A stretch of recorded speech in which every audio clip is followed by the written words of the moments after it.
ಸುದೀರ್ಘವಾಗಿ ಕೆಲವು ಪ್ರಶ್ನೆಗಳು ಮತ್ತು ಉತ್ತರಗಳು ಸಿಕ್ಕಿದ್ದಾರೆ. ಈ ಥರ ತಾಲೂಕದ ಫಸ್ಟ್ ಟೈಮ್ ಯಾವಾಗ ನೀವು ಸಂಘಟನೆ ಮಾಡ್ತೀರಿ ಅಥವಾ ಆವಾಗ ಇದಕ್ಕೆ ಒಂದು ಅರ್ಧ ದಿನ ಟೈಮ್ ಕೊಡ್ತೀವಿ. 7 ಹಳ್ಳಿಗಳು ಬರ್ತೀವಿ. ಇನ್ನೆಷ್ಟು ಇಲ್ಲಿ 9 ಗಂಟೆಗೆ ಶುರು ಆಗಿದೆ. ಇದು ಪ್ರಕಾರ ಇಲ್ಲಿ ಆರಂಭವಾಗಿದ್ದಷ್ಟು 11 ಗಂಟೆ ಆಯಿತು. ಈಗ ಎಷ್ಟಾಗಿದೆ? ಹಾಂ, ಅಂದರೆ ನಾವು ಇನ್ನೂ ಎಷ್ಟು ದಿನ ಇನ್ನೂ 150 ವರ್ಷ ಹಿಂದಿದ್ದೀವಿ. 1 ಗಂಟೆ ನೀವು ಲೇಟ್ ಸುಮ್ಮನೆ 100 ವರ್ಷ ಹಿಂದೆ ಹೋದಂಗೆ. ಒಂದು ನಾವೆಲ್ಲ ಸಮಯಕ್ಕೆ ಬಹಳ ಮಹತ್ವ ಕೊಡಬೇಕು. ಯಾರು ಸಮಯಕ್ಕೆ ಮಹತ್ವ ಕೊಡೋದಿಲ್ಲ ಅವರು ಉದ್ಧಾರ ಆಗುತ್ತೆ. ಈ ಜಗತ್ತಿನಂತರದೆಲ್ಲ ಟೈಮ್ ಮೇಲೆ. ಅದಕ್ಕೆ ವಿಶೇಷವಾಗಿ ಈ ಥರ ತಾಲೂಕಿನಲ್ಲಿ ಫಸ್ಟ್ ಟೈಮ್ ಯಾವಾಗ ನೀವು ಮೀಟಿಂಗ್ ಮಾಡ್ತೀರಿ, ಮೀಟಿಂಗ್ ಫಸ್ಟ್ ಟೈಮ್ ಮಾಡಿದಾಗ ಸಹಜವಾಗಿಯೇ ಪ್ರಶ್ನೆಗಳು ಬರ್ತವೆ.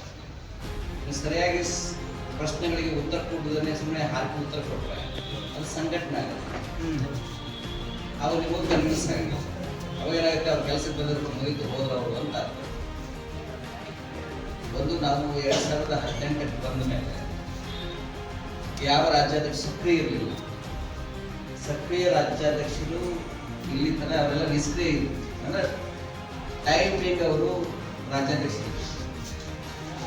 ಅವರು ನಾವು ಪೀಠಕ್ಕೆ ಬಂದಾಗ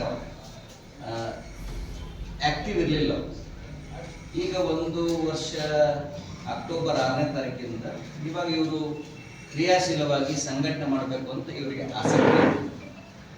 ಮೊದಲಿನವರಿಗೆ ಅದು ಆಸಕ್ತಿ ಇರಲಿಲ್ಲ.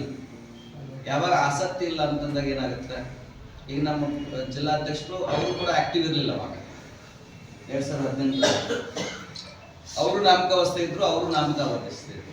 ಈಗೇನಾಗಿದೆ ಅಂತಂದ್ರೆ ಇವರು ರಾಜ್ಯಾಧ್ಯಕ್ಷರು ಬಂದ ಮೇಲೆ ಅವರು ಎಲ್ಲರೂ ಫಾಲೋ ಅಪ್ ಮಾಡಕತ್ತಿದ್ದಾರೆ. ಪ್ರತಿಯೊಬ್ಬ ರಾಜ್ಯಾಧ್ಯಕ್ಷರಿಗೂ, ಜಿಲ್ಲಾಧ್ಯಕ್ಷರುಗಳಿಗೂ, ತಾಲೂಕಾಧ್ಯಕ್ಷರಿಗೂ ನೀವು ಹೀಗೆ ಮಾಡಬೇಕು.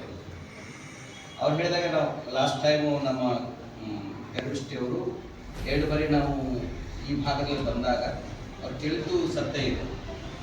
ಯಾಕಂದರೆ ಅವರು ಪ್ರಾಮಾಣಿಕವಾಗಿ ಒಂದು 5 ತಾಲೂಕುಗಳು ಪ್ರವಾಸನ ಮಾಡಿ, ಅದು ಮುಂಡ್ರಗಿ ಇರ್ಬೋದು, ಗದಗ ಇರ್ಬೋದು, ಲಕ್ಷ್ಮೇಶ್ವರ, ಸಿರಹಟ್ಟಿ, ಗದಗ.